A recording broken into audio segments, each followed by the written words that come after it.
Subscribe now and press the bell icon. Never miss an update. नमस्कार दोस्तों, मैं मुकेश सिंह आपका हार्दिक स्वागत करता हूं। आज मैं दिल्ली पुलिस से संबंधित कुछ प्रश्नों को आपके लिए लेकर आया हूं, जो आपकी परीक्षा की दृष्टि से बहुत ही खास हैं। प्रश्न नंबर पहला है, भारत में सबसे पहली जनगणना किस वर्ष हुई थी? इसका सही उत्तर है दोस्तों ऑप्शन नंबर बी 1872। भारत में सबसे पहली जनगणना 1872 में हुई थी और ये लॉर्ड मेयो के शासनकाल में हुई थी। और भारत में नियमित जनगणना की शुरुआत 1881 ईस्वी में लॉर्ड रिपन के शासनकाल में हुई थी। प्रश्न नंबर दूसरा है, प्रश्न नंबर अगला है, ई कॉमर्स, ई लर्निंग, ई बैंकिंग और एम कॉमर्स आदि निम्नलिखित में से कौन सी सेवाएं हैं? इसका सही उत्तर है दोस्तों ऑप्शन नंबर डी ई सेवाएं। ई सेवाएं मतलब इलेक्ट्रॉनिक सेवाएं। इलेक्ट्रॉनिक कॉमर्स इंटरनेट जैसे बड़े इलेक्ट्रॉनिक नेटवर्क पर व्यापार करने का एक तरीका है। ई कॉमर्स को व्यापक रूप से इंटरनेट पर सामान की खरीदारी और बिक्री के लिए प्रयोग किया जाता है। प्रश्न नंबर तीसरा है, निम्नलिखित में से कौन सा दूरस्थ स्थित स्थान पूर्वी पश्चिमी गलियारे से जुड़े हैं? इसका सही उत्तर है दोस्तों ऑप्शन नंबर सी सिलचर और पोरबंदर। प्रश्न नंबर अगला है, सुमेलित कीजिए। सुमेलित कीजिए। सूची 1 को सूची 2 के साथ सुमेलित करना है। भारत का संघ, तो दोस्तों भारत का संघ प्रमुख राष्ट्रपति होता है, तो इसका हम मिलान करेंगे राष्ट्रपति से। भारत का संघ राष्ट्रपति। और ग्राम पंचायत का प्रमुख सरपंच होता है। ग्राम पंचायत का सरपंच होता है, तो इसका मिलान करेंगे डी से। नगर निगम, नगर निगम का प्रमुख महापौर, इसको मिलान करेंगे ए से। और राज्य का होगा राज्यपाल। प्रश्न नंबर अगला है, रोजगार के अवसरों की कमी की सबसे सही व्याख्या है? इसका सही उत्तर होगा दोस्तों ऑप्शन नंबर बी श्रमिक जितना काम करने में सक्षम है उससे कम काम कर रहे हैं। जब देश में श्रम करने वाली जनशक्ति अधिक होती है किंतु काम करने के लिए राजी होते हुए भी बहुतों को प्रचलित मजदूरी पर कार्य नहीं मिलता, तो उस विशेष अवस्था को बेरोजगारी की संज्ञा दी जाती है। ऐसे व्यक्तियों को जो मानसिक और एवं शारीरिक दृष्टि से कार्य करने के योग्य और इच्छुक हैं परंतु जिन्हें प्रचलित मजदूरी पर कार्य नहीं मिलता, उन्हें बेकारी कहा जाता है। प्रश्न नंबर अगला है, भूदान आंदोलन के प्रवर्तक किन्हें माना जाता है? इसका सही उत्तर है दोस्तों option number D Vinoba Bhave. भूदान आंदोलन के प्रवर्तक विनोबा भावे हैं, जो गांधीवादी विचारधारा से प्रेरित थे। यह आंदोलन सन 1951 में प्रारंभ हुआ था, जिसके तहत लोग इसमें अपनी इच्छा अनुसार भूमि दान करते थे। विनोबा भावे को सबसे पहले भूमि आंध्र प्रदेश के तेलंगाना क्षेत्र में मिली थी। प्रश्न नंबर अगला है, चौरी चौरा भारत के किस राज्य में है? इसका सही उत्तर है दोस्तों option number B Uttar Pradesh. Chauri Chaura Uttar Pradesh राज्य के गोरखपुर जनपद में स्थित एक कस्बा है, जहां पर 5 फरवरी 1922 को एक घटना घटी थी, जिसके फलस्वरूप महात्मा गांधी ने असहयोग आंदोलन वापस ले लिया था। प्रश्न नंबर अगला है, अमृतसर में जलियांवाला बाग कुख्यात जनसंहार किस दिन घटित हुआ था? इसका सही उत्तर है दोस्तों ऑप्शन नंबर बी 13 अप्रैल 1919। 13 अप्रैल 1919 में जलियांवाला बाग नरसंहार हुआ था। डॉक्टर सत्यपाल किसलू व सैफुद्दीन की गिरफ्तारी के विरुद्ध मीटिंग कर रही निहत्थी जनता पर जनरल डायर ने अंधाधुंध गोलियां चलवाई थीं।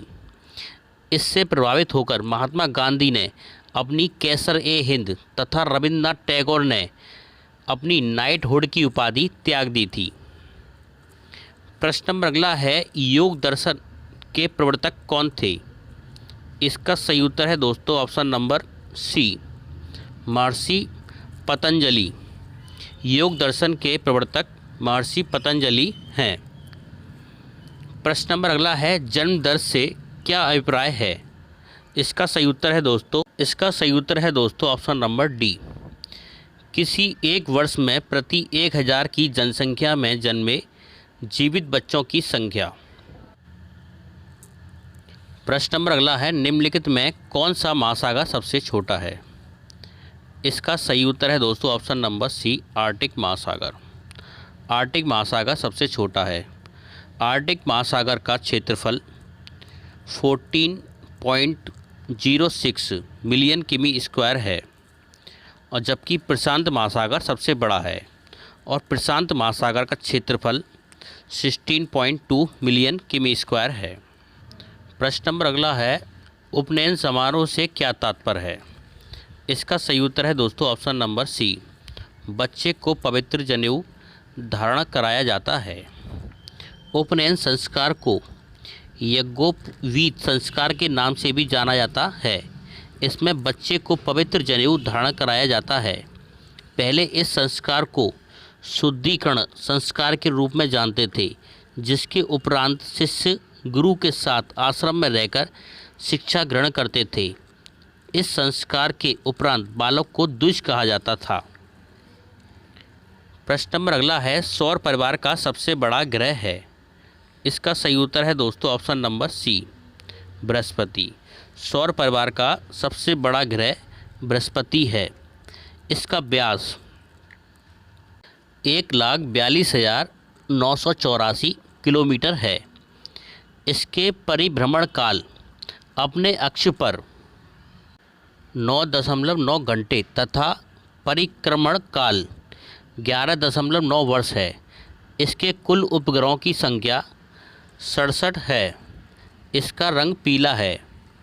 नंबर अगला है, फ्लाई ऐश है? इसका सही उत्तर होगा दोस्तों ऑप्शन नंबर सी, ऐश के लघु कण। ईंट भट्टों में ईंट को पकाने के लिए कोयले का इस्तेमाल किया जाता है। कोयला जलने के बाद जो उसकी सफ़ेद राख बचती है उससे फ्लाई ऐश, उड़न राख कहते हैं। फ्लाई ऐश में SiO2, Al2O3 तथा CaO पाया जाता है। ये ऐश के लघु कण होते हैं। प्रश्न नंबर अगला है, भारतीय प्रायद्वीप की सबसे ऊंची चोटी है? इसका सही उत्तर है दोस्तों option number B, Anamudi. Anamudi भारतीय प्रायद्वीप की सबसे ऊंची चोटी है। इसकी ऊंचाई 2695 मीटर है। दक्षिण भारत की सबसे ऊंची चोटी पर्वत शिखर है। नीलगिरी पहाड़ी का सर्वोच्च शिखर दोदा बेट्टा 2636 मीटर है, जो दक्षिण भारत का दूसरा सर्वोच्च शिखर है। प्रश्न नंबर अगला है, 14वें वित्त आयोग के अध्यक्ष निम्न में से कौन था? इसका सही उत्तर है दोस्तों option number c, Y V. Reddy. 14वें वित्त आयोग के अध्यक्ष वाई.वी. रेड्डी थे और 15वें वित्त आयोग के अध्यक्ष N.K. सिंह हैं। प्रश्न नंबर अगला है, अंग्रेज़ों के विरुद्ध खान अब्दुल गफ्फार खान द्वारा प्रारंभ किए गए आंदोलन का क्या नाम था? इसका सही उत्तर है दोस्तों ऑप्शन नंबर ए, लाल कुर्ती। खान अब्दुल गफ्फार खान महात्मा गांधी के साथ लाल कुर्ती आंदोलन भारत में पश्चिमोत्तर सीमांत प्रांत में भारतीय राष्ट्रीय कांग्रेस के समर्थन में खुदाई खिदमतगार के नाम से चलाया गया एक ऐतिहासिक आंदोलन था। प्रश्न नंबर अगला है, लॉर्ड डलहौजी की विलय नीति का प्रथम शिकार निम्न में से कौन हुआ था? इसका सही उत्तर है दोस्तों ऑप्शन नंबर बी, सतारा। लॉर्ड डलहौजी की विलय नीति के अनुसार सबसे पहले शिकार 17 हुआ था। डलहौजी का शासनकाल उसके विलय नीति के कारण अधिक याद किया जाता है। इस नीति के तहत अंग्रेजी साम्राज्य में विलय किए गए राज्य सबसे पहले सतारा 1848 ईस्वी में, उसके बाद जैतपुर तथा संबलपुर उड़ीसा 1849 ईस्वी में और झांसी 1853 ईस्वी में तथा नागपुर 1854 ईस्वी में विलय कर लिए थे। प्रश्न नंबर अगला है, वैदिक देवता इंद्र किसके देवता हैं? इसका सही उत्तर है दोस्तों ऑप्शन नंबर सी, वर्षा व चक्रवात के। ऋग्वैदिक काल में इंद्र देवता की पूजा वर्षा व चक्रवात के देवता के रूप में की जाती थी। वहीं उनको युद्ध का नेता भी माना जाता था। प्रश्न नंबर अगला है, सामान्यतः किसान क्रेडिट कार्ड निम्न में से किसके द्वारा निर्गत नहीं होता है? इसका सही उत्तर है दोस्तों ऑप्शन नंबर ए, नाबार्ड। दोस्तों आपको हमारा वीडियो कैसा लगा, प्लीज़ हमारे वीडियो पर एक लाइक और वीडियो को शेयर करना ना भूलें। अगर आपने चैनल हमारा सब्सक्राइब नहीं किया है तो प्लीज़ चैनल को सब्सक्राइब जरूर कर लें। धन्यवाद।